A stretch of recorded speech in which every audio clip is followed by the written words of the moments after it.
All right, now we've got to get to UK politics, but first up, I wanted to get your thoughts on D-Day. We've seen veterans being welcomed in France by the locals. People haven't forgotten, young people haven't forgotten what they owe to the allies who began the reclamation of Europe, really, on D-Day. It must be big in London. There must be a huge focus on it today in London.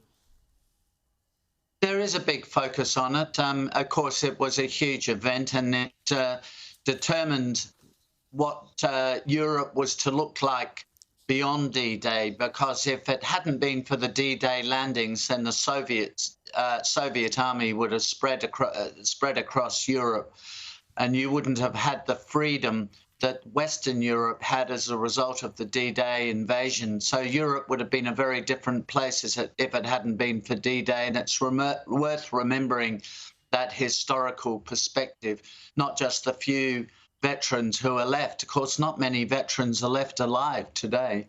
Yeah, that's a very, very important observation. It's preserved the freedom and the democracy in Europe, absolutely, certainly in Western Europe.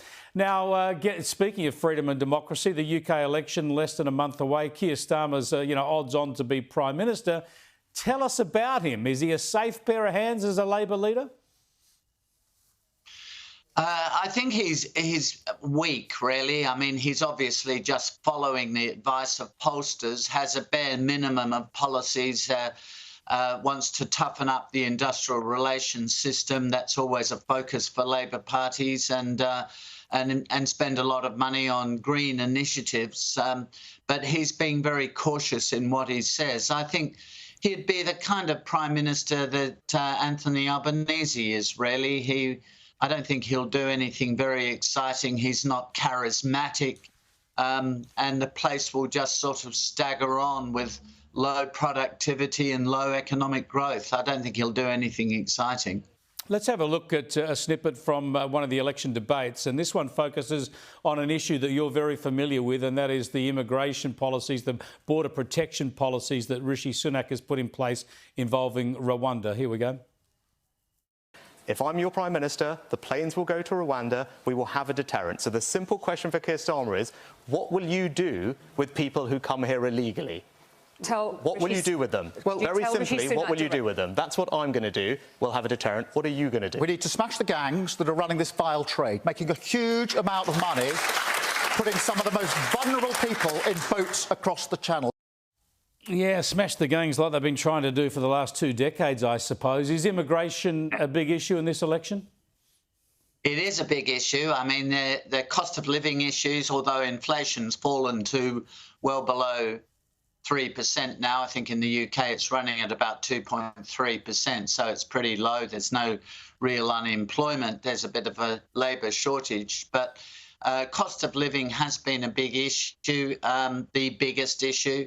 But immigration is right up there, and particularly illegal immigration, people coming in small inflatable boats across the English Channel. So that's why there's this debate between the leaders over the so-called Rwanda plan, which is a photocopy, really, of what we did sending people to Nauru to create the disincentive and to destroy the business model of the people smugglers. Yeah, now, very briefly, though, do you think that under Keir Starmer the party would go to the left? He's not presenting a sort of a hard left veneer, but is that the danger, that it would end up being a much more left-wing government than he would portray in an election campaign?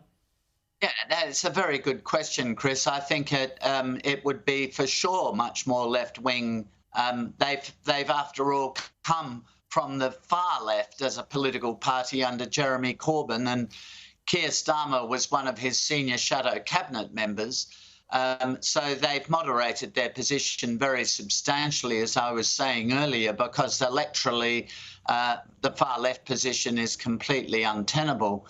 But on the other hand, once they get into power, and they certainly will do on the 4th of July, once they get into power, I think they will drift a long way to the left. I think their backbenchers in particular will be substantially left-wing, more left-wing. I mean, a bit like, some of them are a bit like the Australian Greens. They're out there on the extreme left. All right. So going to end up with that, I think.